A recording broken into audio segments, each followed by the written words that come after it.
హైదరాబాద్లో అక్రమ ఆయుధాలు కలకలం రేపుతున్నాయి. వ్యక్తిగత కక్షలు, ఆస్తి తగాదాలు, రౌడీ షీటర్ల ఆధిపత్యం కోసం తుపాకులు అక్రమంగా సమకూర్చుకుంటున్నారు. ఈ ఏడాది ఇప్పటి వరకు పోలీసులు మహానగరంలో 4 నాటు తుపాకులు, 40 తూటాలు స్వాధీనం చేసుకున్నారు.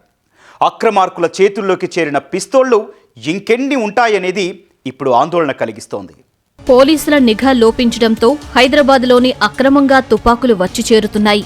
వివిధ రకాల కారణాలతో కొందరు ఉత్తరాది నుంచి అక్రమంగా రవాణా చేసి పిస్టోళ్లు సమకూర్చుకుంటున్నారు. ఇటీవల జరుగుతున్న వరుస ఘటనలతో పోలీసులు పాత నేరస్తులు, రౌడీ షీటర్ల నివాసాల్లో ఆకస్మిక తనిఖీలు చేపడుతున్నారు.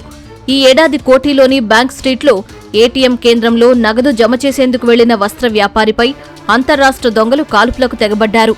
2 రౌండ్లు కాల్పులు జరిపి 6 లక్షల నగదు దోచుకుని పరారయ్యారు. దర్యాప్తు చేసిన పోలీసులు ఈ కేసులో అహ్మద్, తయ్యబ్ తాగీను అరెస్టు చేశారు. వారి వద్ద నుంచి తుపాకీ, 35 తూటాలు స్వాధీనం చేసుకున్నారు. మరో 5 కోసం గాలిస్తున్నారు.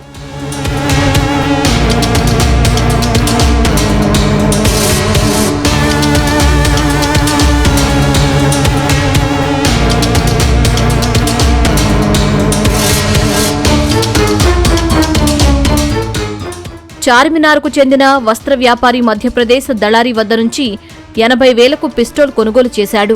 ప్రత్యర్థులకు ఆయుధాన్ని చూపి బెదిరించాడు. ఇంటి పక్కనే ఉన్న దుకాణదారుడికి తుపాకీ చూపించి బెదిరించడంతో విషయం బయటపడింది. దీంతో పోలీసులు అంజాద్ ఖాన్ను అరెస్టు చేశారు. బంజారాహిల్స్కు చెందిన మహ్మద్ అఫ్రోజ్ స్థిరాస్తిలో పెట్టుబడులతో లాభాలు సొంతం చేసుకోమంటూ పలువురు నుంచి డబ్బులు వసూలు చేశాడు. తమ డబ్బులు తిరిగి ఇవ్వమని కొనుగోలుదారులు ఒత్తిడి చేయడంతో సొమ్ము ఎగ్గొట్టడానికి బీహార్లో తుపాకీ, 15 రౌండ్ల తూటాలు కొనుగోలు చేసి బెదిరించాడు. విషయం టాస్క్ ఫోర్స్ పోలీసుల దృష్టికి రావడంతో నిందితుడిని పోలీసులు అరెస్టు చేశారు. దగ్గరి బంధువుతో అక్రమ సంబంధం పెట్టుకున్న రెండో భార్యను హత్య చేసేందుకు ఓ భర్త హైదరాబాద్లో దళారీ సహాయంతో బీహార్లో 1.10 లక్షల రూపాయలకు తుపాకీ, 10 రౌండ్ల తూటాలు కొనుగోలు చేశాడు. నిర్మానుష్య ప్రాంతంలో తుపాకీ కాల్చడం సాధన చేశాడు. ఈ క్రమంలో పోలీసులకు పట్టుబడ్డాడు. ఈ కేసులో 3 నిందితులు అరుణ్ కుమార్, ముజమ్మల్ ఖాన్, మహమ్మద్ అబ్బూని పోలీసులు అరెస్టు చేశారు.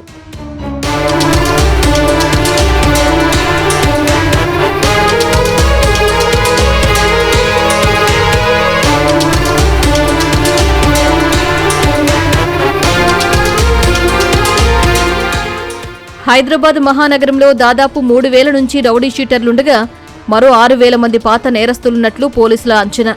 కొందరు రౌడీ షీటర్లు స్థిరాస్తి వ్యాపారం, గంజాయి రవాణా వంటివి చేస్తున్నట్టు పోలీసుల రికార్డుల ద్వారా తెలుస్తోంది. స్థానికంగా ఆధిపత్యం కోసం అక్రమంగా ఆయుధాలు సమకూర్చుకుంటున్నారు. మరికొందరు ప్రత్యర్థుల నుంచి భయంతో తుపాకీ లైసెన్స్ కోసం దరఖాస్తు చేసుకుంటున్నారు. ఇంకొందరు దళారుల సాయంతో అక్రమ ఆయుధాలు, తుపాకులు సేకరిస్తున్నారు. తుపాకులపై మోజు, ప్రత్యర్థుల నుంచి ప్రాణహాని, ప్రతీకారం తీర్చుకునేందుకు వీటిని కొనుగోలు చేస్తున్నారని పోలీసులు భావిస్తున్నారు. దీనికి తోడు కొందరు దళారులు డబ్బుల కోసం తుపాకులను నేరుగా ఇంటికి చేరుస్తామంటూ ప్రచారం చేసుకుంటున్నట్టు పోలీసులు అనుమానం వ్యక్తం చేస్తున్నారు. ఉత్తరప్రదేశ్, బీహార్ వంటి రాష్ట్రాల్లో తుపాకీ తయారీ కుటీర పరిశ్రమగా కొనసాగుతోంది. అక్కడ 20 నుంచి 40,000కు తుపాకీ కొనుగోలు చేసి నగరంలో 1,00,000 నుంచి 2 లక్షల వరకు విక్రయిస్తున్నట్టు సమాచారం.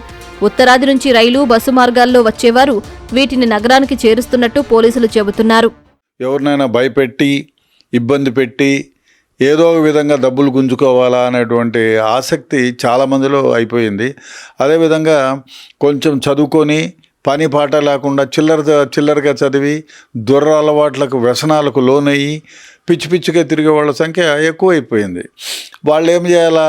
ఎవరో ఒక రౌడీ షీటర్ వెనకాల నిలబడాలా, అరే చల్ రే భాయ్ అనాలా, ఆ రాంపూర్ మేము వెళ్తా. రాంపూర్లో, మధ్యప్రదేశ్లో, ఉత్తరప్రదేశ్లో మనకి ఇల్లీగల్ వెపన్స్ విపరీతంగా దొరుకుతున్నాయి. పోతారు, ఆ వెపన్ తీసుకొని వస్తారు. మీడియేటర్స్ ఉన్నాడు, వాడికి మీడియేటర్కి 4 వెపన్లు తీసుకుంటే 4 పదులు 40,000 రూపాయలు వానికి మిగులుతాయి. అంటే నెలకి 20,000 రూపాయలు వాళ్ళు ఖర్చు పెట్టుకుంటే 2 నెలలు గడిచిపోతుందని అందరినీ కాంటాక్ట్ అవుతారు. ఫోటోలు పెట్టుకొని తిరుగుతారు. ఫోటోలు పెట్టుకొని తిరిగి ఈ విధంగా చేస్తారు. నేను ఎవరినైనా ఇబ్బంది పెట్టో, చంపో, ఏదన్నా చేసో నేను ఆనందంగా బ్రతకాలి, 2 రోజులు బ్రతకని, 3 రోజులు బ్రతకనేటువంటి కాన్సెప్ట్లో ఉండిపోయినారు. కాబట్టి చాలామంది ఈ ఇల్లీగల్ గన్స్లు తెచ్చుకోవడం, భయపెట్టడం, ఇబ్బంది పెట్టడం ఈ విధంగా చేస్తున్నారు. అక్రమ ఆయుధాల రవాణాపై పోలీసులు ప్రత్యేక దృష్టి సారించాల్సిన అవసరం ఉంది. రైల్వే, బస్ స్టేషన్లలో ఆకస్మిక తనిఖీలు ఉధృతం చేస్తే కొంతవరకు తుపాకుల రవాణాకు అడ్డుకట్టపడే అవకాశం ఉంది.